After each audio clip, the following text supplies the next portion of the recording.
Hello friends, जय श्री कृष्णा, राधे राधे। हमने ये जो पार्ट विश्व में भारत पढ़ा था, आज हम उसका पीछे दिए गए एक्सरसाइज को हम सॉल्व करने जा रहे हैं। ये पार्ट जो हमने अभी 1-2 दिन पहले पढ़ा था, उस 1 दिन पहले उसका एक्सरसाइज हम यहाँ पर करने जा रहे हैं।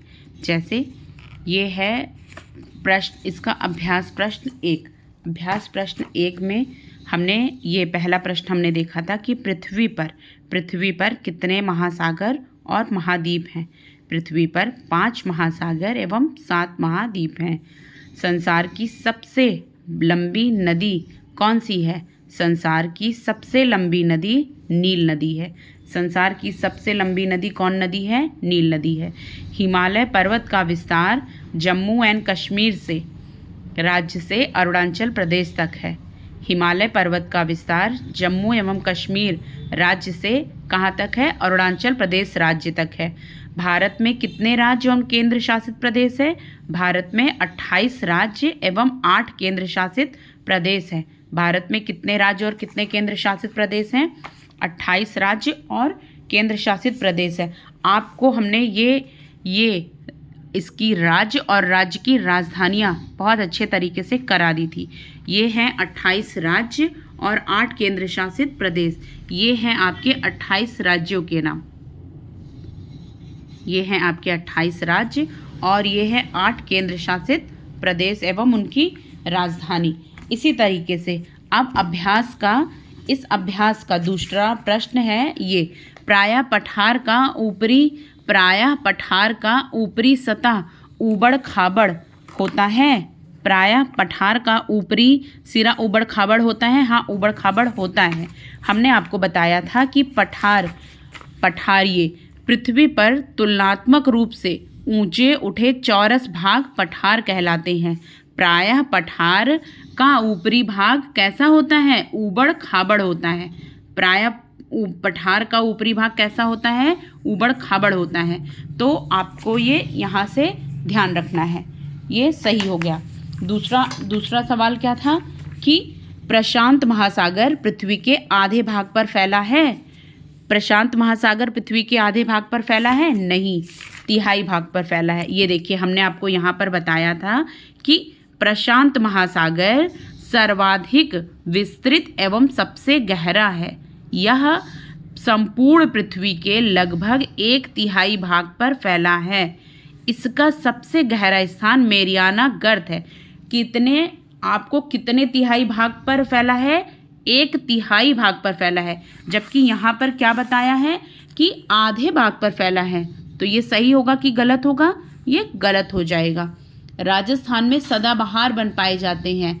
नहीं, राजस्थान में सदाबहार वन कैसे पाए जाएंगे? वहाँ पर पानी की अधिकता नहीं है, पानी की कमी है। पतझड़ वन शीत ऋतु के अंत में अपनी पत्तियां गिरा देते हैं। हाँ, गिरा देते हैं। ये सही हो जाएगा।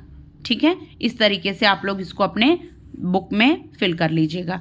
मध्य प्रदेश की राजधानी क्या हो जाएगी? मध्य प्रदेश की राजधानी भोपाल हो जाएगी। मध्य प्रदेश की राजधानी भोपाल हो जाएगी। तमिलनाडु नंबर 2 पे है तमिलनाडु, तो आप यहाँ पर चेन्नई, ये इस तरीके से लाइन खींचने वाला आप लोग नहीं किया करिए, वो रॉन्ग तरीका है। आपको बाद में पढ़ने में कन्फ्यूजन और बहुत हौच पौच हो जाता है। ये नीट एंड क्लीन और आपको पढ़ने में हमेशा ईजी होगा, कन्वीनियंट होगा। हिमाचल प्रदेश की राजधानी क्या होती है? हिमाचल प्रदेश शिमला है ना। हिमाचल प्रदेश शिमला। नंबर 3 शिमला। नंबर 4 असम दिसपुर। असम दिसपुर। ठीक है। विश्व के मानचित्र पर भारत के पड़ोसी देशों को प्रदर्शित कीजिए। हमने आपको बहुत अच्छे तरीके से पढ़ाया था बच्चों। ये देखिए, विश्व के मानचित्र पर ये पड़ोसी देश कौन कौन से हैं? पाकिस्तान, अफगानिस्तान, चाइना, नेपाल, चीन, भूटान, बांग्लादेश, म्यांमार, श्रीलंका और मालदीव। तो कौन कौन से हो जाएंगे? एक बार आप इसको अच्छे से देखिए। Afghanistan, Pakistan, China, Nepal, Bhutan, Bangladesh, Myanmar, Sri Lanka and Maldives. ठीक है, यही हमने यहाँ पर लिखा है कि इसके, ये तो हमने कर ही लिया। ये इसी तरीके से आप भी अपने कॉपी में लिखिएगा। उसके बाद ये है विश्व के मानचित्र में कौन कौन से पड़ोसी राज्य हैं ये। फिर हमने कहा कि इसमें सवाल नेक्स्ट क्वेश्चन दिया है कि पठार किसे कहते हैं। पठार किसे कहते हैं? विश्व के तीन पठारों के नाम बताइए। 3 पठारों के नाम बताइए। तो ये देखिए, हमने आपको बुक में अंडरलाइन करवाया था बहुत अच्छे तरीके से। पृथ्वी पर जब आप बहुत थारोली पढ़ेंगे तो आपको कहीं कोई भी कन्फ्यूज़न नहीं होगा। आप बहुत अच्छे तरीके से समझ पाएंगे कि हमें क्वेश्चन से आंसर कैसे निकालना होता है, क्वेश्चन का आंसर बुक से कैसे फाइंड आउट करना होता है। पृथ्वी पर तुलनात्मक रूप से ऊंचे उठे चौरस स्थल भाग पठार कहलाते हैं। चौरस स्थल भाग पठार कहलाते हैं। प्रायः पठार का ऊपरी भाग ऊबड़ खाबड़ होता है। प्रायः पठार का ऊपरी भाग ऊबड़ खाबड़ होता है। इनके किनारे सामान्यतया खड़े ढाल वाले होते हैं। इनके किनारे सामान्यतया खड़े ढाल वाले होते हैं। बस यहीं तक, ठीक है। फिर आपसे पूछा है कि इन्हीं 3 पठारों के नाम बताइए। तो विश्व के कुछ प्रमुख पठार इस प्रकार हैं। नंबर 1 पामीर का पठार, तिब्बत का पठार और दक्कन का पठार। ठीक है, इस तरीके से आपका ये आंसर पूरा हो जाएगा। ये देखिए, हमने भी यही लिखा है। पृथ्वी पर तुलनात्मक रूप से ऊंचे उठे चौरस स्थल भाग क्या कहलाते हैं? पठार कहलाते हैं। पृथ्वी पर तुलनात्मक रूप से ऊंचे उठे चौरस भाग पठार कहलाते हैं। इन्हीं 3 भाग कौन कौन से? प्रायः पठार का ऊपरी भाग ऊबड़ खाबड़ होता है एवं इनके किनारे सामान्यतया खड़े ढाल वाले होते हैं। विश्व के 3 प्रमुख पठार इस प्रकार हैं: पामीर का पठार, तिब्बत का पठार और दक्कन का पठार। ठीक है। नेक्स्ट क्वेश्चन है कि सुंदरवन। नेक्स्ट क्वेश्चन आपको इस बुक में दिया गया है कि सुंदरवन कहाँ पाए जाते हैं? इन्हें हम सुंदरवन क्यों कहते हैं? नेक्स्ट क्वेश्चन है तीसरा, सुंदरवन कहाँ पाए जाते हैं? इन्हें हम क्यों कहते हैं सुंदरवन? तो समुद्र के किनारे दलदलीय भागों एवं नदियों के डेल्टा में यह वन पाए जाते हैं। कहाँ? समुद्र के किनारे दलदलीय भागों एवं नदियों के डेल्टा में यह वन पाए जाते हैं। इन वनों का सर्वाधिक विस्तार पश्चिम बंगाल में है। कहाँ पर है? पश्चिम बंगाल में। सुंदरी नामक वृक्ष की अधिकता के कारण बहुत ज़्यादा वन पाए जाते हैं वहाँ पर। इनको हम सुंदरवन के नाम से जानते हैं। बालुका स्तूप से आप क्या समझते हैं? ये भारत में कहाँ पाए जाते हैं? मरुस्थल में जगह जगह पर पाए जाने वाले रेत के टीलों को हम बालुका स्तूप सैंड ड्यून कहते हैं। भारत में यह बालुका स्तूप थार के मरुस्थल में पाए जाते हैं। राष्ट्रीय उद्यानों एवं वन्य जीवों के अभयारण्यों की स्थापना क्यों की जाती है? वन्य जीवों की सुरक्षा, विकास एवं स्वतंत्र विचरण के लिए सरकार द्वारा राष्ट्रीय उद्यान, वन्य जीव अभयारण्य एवं पक्षी विहार आदि की स्थापना की जाती है। इनमें मानव द्वारा वन्य जीवों का शिकार करना वर्जित होता है। वन्य जीवों का शिकार करना वर्जित होता है। ठीक इसी तरीके से बच्चों, हमने आपको यहाँ पर बताया था रेड डाटा बुक। क्योंकि हमने आपको बताया था कुछ जातियाँ संकटग्रस्त प्रजातियाँ होती हैं। कौन कौन सी? पहले आप ये जानिए कि संकटग्रस्त प्रजातियाँ कौन सी हैं। इन्हीं से मिलता जुलता संकटग्रस्त प्रजातियाँ कौन सी होती हैं?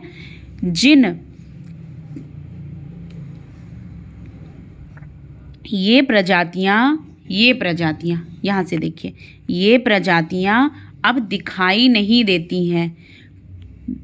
ये प्रजातियाँ अब दिखाई नहीं देती हैं। कुछ प्रजातियाँ खत्म होने के कगार पर हैं। किस पर हैं? ख़त्म होने के कगार पर हैं।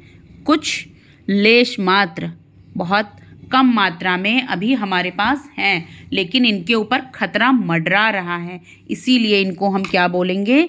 संकटग्रस्त प्रजातियां। क्या बोलेंगे इनको हम? संकटग्रस्त प्रजातियां। हम इनको बोलेंगे कि संकटग्रस्त प्रजाति है, ये प्रजातियां ख़त्म होने के कगार पर हैं। ठीक है, हम इनको बोलेंगे कि ये ख़त्म होने के कगार पर हैं, संकटग्रस्त प्रजातियां। इसी तरीके से हम आपको यहाँ ये क्यों बताना चाह रहे थे कि आप इसको समझ पाएँ कि इसी से मिलता जुलता जो वन्य जीव अभयारण्य राष्ट्रीय उद्यान है, उसी तरीके से ये भी एक कॉन्सेप्ट है, ताकि मिलते जुलते रहेंगे तो आपको याद करने में आसानी होगी। इसी तरीके से ये प्रजातियां जो ख़त्म होने के कगार पर हैं, संकटग्रस्त प्रजातियां, जिनमें गौरैया, अफ्रीकन हाथी, बाघ, गिद्ध, शाही शेर, काला हिरण, बारहसिंघा, कछुआ आदि आते हैं संकटग्रस्त प्रजातियों में। इनको हम किस में रखते हैं? रेड डाटा बुक में। किस बुक में? Red data book. बहुत इंपॉर्टेंट क्वेश्चन है ये, इसको आपको बहुत अच्छे तरीके से याद रखना है। क्या रखना है? याद रखना है।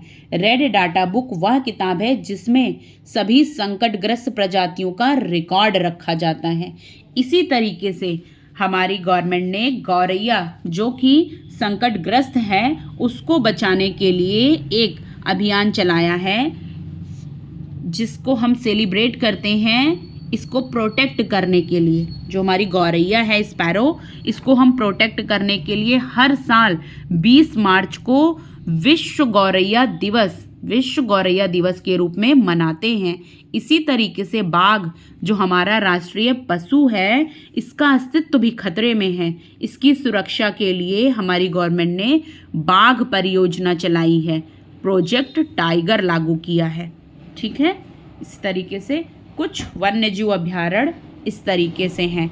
कुछ प्रमुख वन्यजीव अभयारण्य इस तरीके से हैं, जिसमें दुधवा राष्ट्रीय उद्यान, चंद्रप्रभा वन्य जीव अभयारण्य उत्तर प्रदेश में, राजाजी राष्ट्रीय उद्यान उत्तराखंड, गिर राष्ट्रीय उद्यान गुजरात, नंदा देवी राष्ट्रीय उद्यान उत्तराखंड, जिम कॉर्बेट राष्ट्रीय उद्यान उत्तराखंड, बांदीपुर राष्ट्रीय उद्यान कर्नाटक, काजीरंगा राष्ट्रीय उद्यान असम, बांधवगढ़ राष्ट्रीय उद्यान मध्य प्रदेश, कान्हा किसली राष्ट्रीय उद्यान मध्य प्रदेश, सरिस्का राष्ट्रीय उद्यान राजस्थान में है।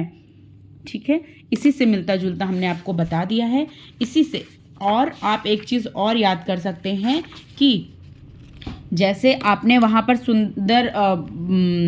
सुंदर वन वाला पढ़ा था, उसी तरीके से सरकार ने वनों की रक्षा के लिए, जैसे वो सुंदर वन था, इसी तरीके से यहाँ पर सरकार ने हमारी गवर्नमेंट ने वनों की रक्षा के लिए सामाजिक वानिकी, कौन सी? सामाजिक वानिकी नाम की योजना शुरू की है। उसने कानून बनाकर वनों की कटाई पर रोक लगा दी है। उन्होंने कानून बनाकर वनों की कटाई पर रोक लगा दी है। ये क्वेश्चन बहुत इंपॉर्टेंट है, आपसे पेपर में पूछा भी गया था। ठीक है, इसी तरीके से पहाड़ी इलाकों में लोगों ने चिपको आंदोलन चलाकर पेड़ों की कटाई को रोकने की कोशिश की थी। पहाड़ी इलाकों में बेटा जब पेड़ को काटा जाने लगा था, तब वहाँ की स्थानीय महिलाएं जो थी वो प्रकृति से प्रेम के कारण और उसको अपना मायका बताते हुए जाके पेड़ों से चिपक गई थी। जब लोग उस पेड़ों की कटाई करने के लिए आए थे तो पेड़ों को बताती थी कि हमारा मायका है, उससे लगाव अपना दिखाती थी और जाके पेड़ों से लिपट गई कि आपको पहले पेड़ों से पहले हमको काटना होगा।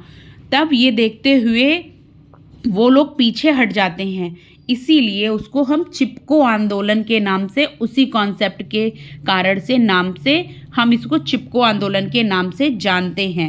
इसके जो लीडर थे बेटा इस आंदोलन की शुरुआत में कौन थे मेन, जिनका नाम हमें याद रखना है? सुंदरलाल बहुगुणा जी, है ना, सुंदरलाल बहुगुणा जी। और भी कई लोग थे लेकिन सुंदरलाल बहुगुणा जी इसमें मेन रोल प्ले करने वाले थे।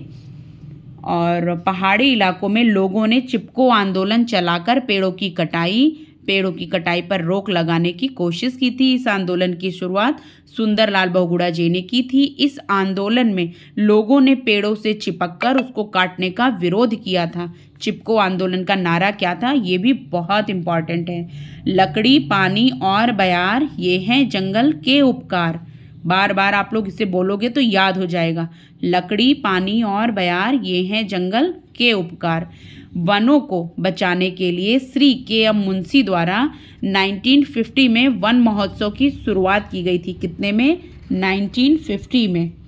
1950 में वन महोत्सव की शुरुआत की गई थी। इस महोत्सव में पेड़ लगाने का कार्य किया गया था। इसी तरीके से पहाड़ी इलाकों में एक आंदोलन चलता है, मैती आंदोलन। जब लड़के लड़कियों की शादी होती है तो लड़की को अपने मायके में कुछ पेड़ लगाने होते हैं। लड़की की विदाई के बाद जिस पेड़ की देखरेख उसके मायके पक्ष के लोग करते हैं, इसी आंदोलन को मैती आंदोलन के नाम से जाना जाता है। This is also very important question for your paper exam of view से। पहाड़ी इलाके गढ़वाल में लड़के लड़कियों की शादी के अवसर पर पेड़ लगाने की प्रथा शुरू की गई है। इसे हम मैती आंदोलन के नाम से जानते हैं। वीडियो को बहुत ज़्यादा लंबा ना करते हुए आप लोग ये चैप्टर बहुत अच्छे तरीके से सुन चुके हैं, समझ चुके हैं और बहुत अच्छे तरीके से पढ़ चुके हैं। इसको आप लोग बहुत अच्छे से एक बार फिर से पढ़ लीजिएगा। लिख लेंगे तो बहुत अच्छी बात है, नहीं लिखते हैं तो इस वीडियो को कई बार, आप 2-3 बार इसको पॉज करके सुनते रहिएगा तो आपको अच्छे से फिर भी रिकॉल हो जाएगा। Thank you.